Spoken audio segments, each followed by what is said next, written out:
지금 현재 굉장히 양극화의 시대인 것 같습니다. 자산의 격차도 많이 났기 때문에 양극화가 되었고요. 그리고 아파트 청약도 양극화가 되었고, 부동산뿐만 아니라 많은 곳들이 이제 양극화 시대로 접어든 것 같아요. 임성배 TV. 보는 거 텐데크. 지금 현재 부동산 가격이 상승할 것인지 하락할 것인지에 대해서 굉장히 분분한 의견들이 많이 있습니다. 앞으로 지속해가지고 부동산 가격이 폭락할 것이다 라고 생각하시는 분들도 많이 있는 것 같고, 또한 이제 인건비 상승이라든가 자재비 상승 이런 것들로 인해서 부동산의 가격이 다시 컨덤 점프를 할 것이다 라고 생각하시는 분들도 있는 것 같은데, 아무래도 많은 분들이 이러한 그 양극화 생각을 하면서, 또는 아파트 청약이라든가 오피스텔 같은 경우에도 양극화 시장이 지금 현재 지속되고 있는 것 같습니다. 여기 보면은 거래 빙하기 속에 매매도 청약도 줍줍도 양극화가 되었다. 지금 현재 이런 양극화 현상이 이루어지고 있는데요. 이런 것들을 봤을 때 서울 아파트의 매매 가격이 하락세를 하고 있는 상황 속에서도 일부 강남권에서는 신고가가 나오고 있습니다. 또한 345채 분양에 한 명이 청약한 오피스텔이 있고, 또 겹호재가 있는 오피스텔 같은 경우에는 899대 1의 경쟁률을 기록을 했어요. 굉장히 큰 양극화의 경쟁률, 청약 경쟁률을 볼 수가 있죠. 또한 비인기 단지 같은 경우에는 몇 차례 줍줍의 아파트 시도를 했지만은 오랫동안 시간에 걸려가지고 이제 아파트 분양이 완료가 된 곳들이 있는가 하면은 3억 5천만 원 로또라고 했던 최근에 있었던 세종 줍줍 경쟁률은 3,511대 1의 경쟁률을 기록을 했어요. 이러한 내용들을 봤을 때 지금 현재 예전에 아파트 가격이 무조건 올랐을 때만을 보면서 무리하게 내가 아파트 청약에 뛰어들거나, 또는 호재가 없는 곳에, 입지가 안 좋은 곳에 아파트 청약 같은 경우 또는 주택을 사는 것은 굉장히 지금 현재 좀 조심해야 되는 시기인 것으로 보입니다. 지금 시기뿐만이 아니라 이제 입지가 좋지 않은 곳에 아파트 청약이라든가 매입은 좀 조심을 하고 우려를 해야 되는데, 최근에 주택 가격이 큰 폭으로 계속해서 올랐죠. 계속해서 오르면서 많은 분들이 입지가 안 좋은 곳에 아파트 청약을 하거나, 특별공급 같은 경우에도 소중한 기회를 덜컥 청약 당첨이 되고 난 후에 이제 부동산의 가격이 조정을 받으니까는 내가 너무 이러한 소중한 기회를 입지가 안 좋은 곳에 청약한 것은 아닌가 후회하시는 분들도 많이 있거든요. 그래서 지금 현재는 이제 이런 양극화의 시장이 형성이 되고 있는 상황이기 때문에 아파트 청약이라든가 내 집 마련을 했을 때 조금 심도 있게 생각을 하시고 여러분들께서 주택을 선택해야 될 시기가 아닌가 싶습니다. 오피스텔의 매매액 추이만 좀 보면은 최근에 이제 오피스텔에 관심이 많았죠. 그래서 이 자료를 통해서 보게 된다면 2018년도 같은 경우에 거래가 됐던 게 6조 정도가 거래가 됐다면, 매매액 추이가 2021년 같은 경우에는 13조 원이 넘었다고 합니다. 그래서 실거래가를 통한 직방의 이 자료를 토대로 한 내용인데, 2018년도부터 이 오피스텔의 가격 추이가 굉장히 큰 폭으로 올라갔다는 거예요. 그래서 작년 같은 경우에 이제 DSR의 적용을 받지 않았고, 오피스텔 같은 경우에 이제 규제를 조금, 대출의 규제를 좀 피해갈 수 있는 부분이 많았죠. 그래서 오피스텔에 관심을 갖고 이제 청약을 하신 분들도 많습니다. 근데 여러분들께서 좀 조심해야 되는 부분들은, 최근에 오피스텔 가격이 많이 떨어졌다라는 기사들을 보신 적이 있을 거예요. 이런 오피스텔이 뭐 마이너스 P를 형성을 했다, 이런 내용들도 있는데, 그런 오피스텔의 규모를 보면은 굉장히 작은 오피스텔, 원룸이나 투룸의 형태가 거의 대부분입니다. 그래서 오피스텔 같은 경우에 이제 주거지를 대체할 수 있는 상품이죠. 주거지를 대체할 수 있는 상품인데, 대출의 규제가 조금 완화되는 그런 시기였을 때는, DSR의 적용을 받지 않았을 때는 굉장히 많은 사람들이 관심을 가졌다는 거예요. 여러분들께서 오피스텔 같은 경우에 무조건 나쁘다 좋다를 떠나서 이제 입지가 좋은 곳에 역세권의 오피스텔, 그리고 택지개발 지구에 역을 끼고 있는 오피스텔 같은 경우에는 여전히 관심을 가질 만하다고 개인적으로는 생각을 하고 있어요. 왜냐하면 아파트의 가격이 너무나 많이 올랐기 때문에 주거를 대체할 수 있는 상품이라면, 제가 계속 말씀을 드리지만 주거를 대체할 수 있는 상품이라면 이 오피스텔 같은 경우에 그래도 아직까지 나쁘지 않은 그런 선택이라고 봅니다. 그래서 역을 끼고 있다던가 대규모의 프리미엄을 가질 수 있는 대단지라던가, 그리고 그리고 브랜드 파워를 가지고 있는 브랜드를 가지고 있는 오피스텔이라면 이런 오피스텔 같은 경우에는 내 집 마련의 하나의 대안이 여전히 될 수 있다고 저 개인적으로는 생각을 해요. 다만 오피스텔 가격이 이렇게 계속해서 오르는 상황이었기 때문에 이제는 그 전에 부지를 매입했던 그런 오피스텔을 시행하면서 분양하는 곳들 같은 경우에 이제 입지가 좋지 않은데도 불구하고 최근에 이제 분양하는 곳들이 있는데 그런 곳들은 좀 피하셔야 된다는 거예요. 그리고 주택을 대체할 수 있는 방 3개의 화장실 2개의 구조, 최소한 이 조건을 부합해야지 오피스텔은 내 집 마련 형태로 여러분들께서 관심을 가질 필요가 있다고 보여집니다. 지금 현재 오피스텔 가격이 많이 떨어졌다는 얘기들을 들으면서 오피스텔을 너무 등한시할 필요는 없다. 제가 봤을 때 역세권의 대단지 규모 브랜드 파워를 가지고 있고 방 3개 화장실 2개의 미래 가치가 있는 지역의 오피스텔이라면 주거를 충분히 대처할 수 있고 이러한 오피스텔 같은 경우에는 사회 초년생이라든가 20, 30대의 분들이 충분히 관심을 가질 만한 그러한 주택의 형태이기 때문에 이런 부분들도 여러분들께서 좀 참고하시면 좋을 것 같습니다. 또 하나의 기사를 보면은 주택가격 전망이 1년 9개월 만에 이제 최저를 기록을 했다고 합니다. 그리고 소비 심리도 나빠졌다고 해요. 최근에 이제 코로나로 인해 가지고 많은 분들이 어려움을 겪고 있죠.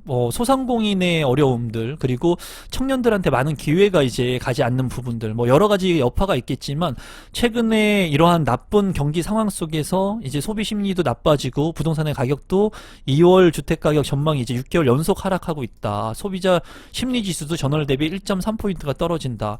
그리고 이제 물가 상승에 대한 부분, 소주값도 오르고 안 오르는 것이 없습니다. 그리고 평당 건축비도 많이 오르고 원자재 가격도 많이 오르기 때문에 이제 추후에 공급될 수 있는 주택의 가격 같은 경우에는 토지 가격을 싸게 제공을 하지 않으면은 이제 원자재 가격이나 인건비 이런 것들로 인해서 주택 가격은 올라갈 수밖에 없어요. 그리고 지금도 최근에 분양을 했던 가격들보다는 계속해서 올라가고 있죠.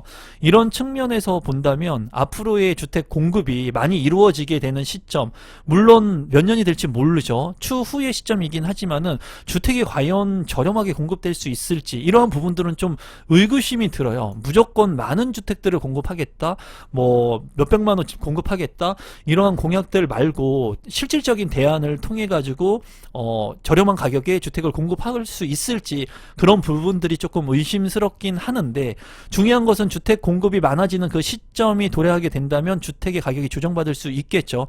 그런데 중요한 것은 그러한 시기가 왔을 때 내가 주택을 가지고 있느냐 또는 주택을 구매할 수 있는 여력이 되느냐 이런 부분들이 중요할 거예요. 많은 분들이 그런 시기들을 너무 기다리는 분들도 많은 것 같거든요. 그런 시기가 언제 올지 지금 명확하게 예측할 수가 없는 상황이고 힘들죠. 그런 상태에서 전 월세 가격은 지금 올라가고 있는 거예요. 그러다 보니까 이제 내가 거주해야 될 집이 없는 분들은 굉장히 심리적으로 위축된 그런 상황이기도 하고 무작정 주택의 가격이 떨어지기만을 기다리시는 분들도 이제 상당히 많은 것 같습니다. 최근에는 이런 내용들이 많죠. 그리고 청약통장을 이제 해지하는 사람들이 많다고 해요. 희망 고문을 멈춰 청약통장 해지하는 서울의 청포적. 이 청포적이라는 말은 이제 청약을 포기한 사람들이라고 하는데 1월에 가입자가 지난해 8월 대비 이제 반토막 났다고 합니다. 이제 청약통장에 가입을 했던 분들도 해지하시는 분들이 많다고 하고 그리고 이런 분들이 내가 이제 당첨이 될 수 없다는, 왜냐면 가점이 높아야 되니까. 여기 같은 경우에 이제 기사를 읽어보면은 대학생 때부터 부었던 청약통장을 해지할까 말까 고민하고 있다. 왜? 가점이 20점 정도밖에 안 되니까 당첨이 안 될 것 같아서 그렇다. 그리고 생애 최초 특별공급 같은 경우에는 희망 고문 같아서 이제 구축의 아파트라도 살까 한다. 이런 얘기들을 많이 합니다. 제가 봤을 때 이 청약이라고 하는 것은 100% 당첨될 수가 없다고 늘 말씀을 드렸죠. 다만 이제 이러한 청약 통장을 활용할 시기가 어쩌면 더 가까이 오고 있는지 모르겠어요. 왜냐하면 부동산의 가격이 만약에 조정을 받게 된다면 이러한 청약 통장을 써가지고 1순위가 아닌 2순위마저도 당첨이 될 수 있는 그런 시기가 또 올 수도 있습니다. 예전 같은 경우에는 청약 통장을 가지고만 있으면 1순위가 아닌 2순위에서도 충분히 내 집 마련을 할 수 있었던 그런 시기들이 있어요. 그런 시기들은 침체기의 시기, 조정기의 시기인데 어떻게 본다면 지금 대폭락을 원하는 분들 같은 경우에는 이런 이런 시기가 만약에 오게 된다면 이러한 청약 통장을 통해 가지고 내 집 마련을 할 수가 있습니다. 지금 부동산의 가격이 오른다 내린다 의견이 많이 분분합니다. 물론 가격이 오를지 말지는 이제 여러분들이 선택하는 게 아니라 시장 상황이라든가 여러 가지 변수들에 의해서 이제 앞으로 시간이 지나면 알게 되겠지만, 제가 말씀드리는 것은 많은 영상에서도 말씀드렸지만 청약 통장을 해지하는 것이 아니라 그랬죠. 다주택자도 청약 통장을 통해 가지고 활용할 수 있는 시기가 올 수 있습니다. 그렇기 때문에 거기 있는 청약 통장 200만원 300만원의 돈을 여러분들께서 해지하지 마시고, 만약에 가점이 낮으신 분들이라면 이 청약 통장의 예치금을 확보를 해놓고, 저도 청약 통장에 지금 예치금이 들어가 있습니다. 다주택자인데도 불구하고. 그 이유는 뭐냐면 나중에 조정기가 왔을 때는 2순위에도 또는 어쩌면 이 청약의 규제가 타이트한 청약의 규제가 완화가 되면서 이제 청약 통장만 가지고 있으면 청약 신청을 할 수 있는 그런 시기가 다시 올 수 있어요. 그렇기 때문에 가점제를 통해서 내가 청약을 당첨되겠다는 생각을 하진 않지만 200만원 300만원 내가 살고 있는 지역에 하나 해가지고 예치금을 맞춰 놓으면 이런 1순위 청약의 예치금에 따라 가지고 추첨제 물량이라든가 추후에 있는 청약을 통해서 내 집 마련을 할 수 있는 침체기의 시기가 올 수도 있다라는 거예요. 그래서 만약에 진짜 힘든 분들이라면 제가 많은 영상들을 통해서도 말씀을 드렸지만 청약 통장을 해지하는 게 아니라 이 청약 통장에 있는 돈을 대출을 받아가지고 쓰는 게 훨씬 현명하다. 그 이유는 청약 통장을 유지할 수 있기 때문에, 청약 통장의 순위를 유지할 수 있는 방법이기 때문이에요. 그래서 여러분들께서는 반드시 이 청약 통장 해지하지 마시고 돈이 필요하신 분들은 대출을 받아가지고 활용을 하시면 좋을 것 같아요. 그래서 지금 같은 경우에는 겸허해진 청약시장, 그리고 분양가를 낮추고 파격 계약 조건이 등장하기도 했다라는 내용의 기사인데요. 일정 지금 현재 분양을 하는 곳에서 평균 분양가를 낮춰서 재공고를 한 그런 사례도 있다고 합니다. 그러니까 부동산의 가격이 조금 조정을 받고 많은 사람들이 청약을 안 할 것 같으니까는 분양가 자체를 낮춰가지고 다시 공고를 했다는 거예요. 그리고 계약금 정액제 또는 중도금 무이자, 최근에 분양 가격이 큰 폭으로 오르고 분양 시장이 좋았을 때, 아파트 시장이 좋았을 때는 중도금 이자가 다 유이자였죠. 그리고 20%의 계약금, 지금도 20%의 계약금을 내는 데도 있습니다. 하지만은 시기가 안 좋아졌을 때, 검단 신도시 미분양이 났을 때 그 시기에는 5%의 계약금을 내는 곳들도 있었어요. 5%의 계약금. 그러니까 이런 시기가 지금 올 수도 있다는 거예요, 여러분. 무조건 주택의 가격이 떨어진다, 오른다, 이거를 떠나서 지금 현재는 이렇게 분양 가격을 낮춰가지고 재공고하는 곳들도 있고, 그리고 중도금 무이자, 그리고 이런 부분들이 청약시장에 당첨이 되기 어려울지 모르겠지만, 그러니까 지금 현재의 부동산 가격이 계속해서 조정을 받게 된다면 수요자 측면에서 이렇게 혜택을 주는 건설사들, 그리고 분양 가격들, 그리고 시행사들이 많아질 거라는 거죠. 이런 부분들은 청약 통장을 가지고 있었을 때 내가 활용을 해가지고 쓸 수가 있겠죠. 다만 다시 한번 말씀드리면 저는 청약을 여러분들한테 100% 추천하지는 않아요. 청약이라고 하는 도구를 잘 활용할 수 있으면은 활용하는 게 첫 번째고, 만약에 이 청약을 내가 활용할 수 없는 조건이라고 하면은 구축의 아파트라도 당연히 사야 되겠죠.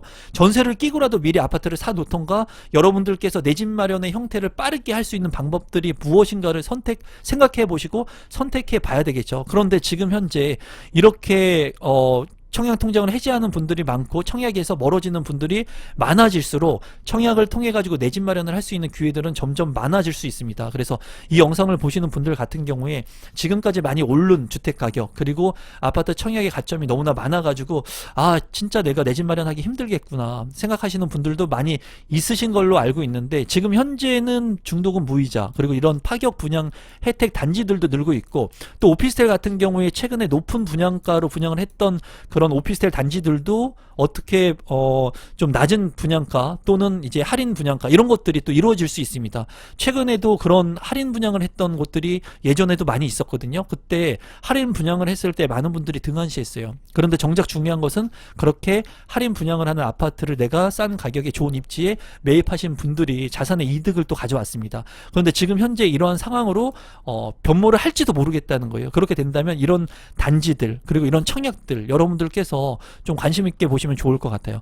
무작정 몇천 대 1, 아까 봤던 것처럼 세종시에 뭐 3천 대 1이 넘는, 5천 대 1이 넘는 이런 로또의 아파트 청약만을 보지 마시고 여러분들께 혜택을 많이 줄 수 있는 그런 분양 물량들도 앞으로 눈여겨보시면 이 시기는 금방 또 지나갈 수가 있거든요. 그래서 지금 현 시점에 그런 물량들이 만약에 있게 된다면 내 집 마련을 할 수 있는 좋은 기회가 또 될 수도 있습니다. 중도금 무이자의 뭐 할인 분양가의 계약금도 예전에 5% 계약금이 있었던 것처럼 좀 할인을 해서 나오는 분양 가격들이 있으면 여러분들께서 관심을 가질 시기가 되지 않을까라고 개인적으로 한번 생각을 해봅니다.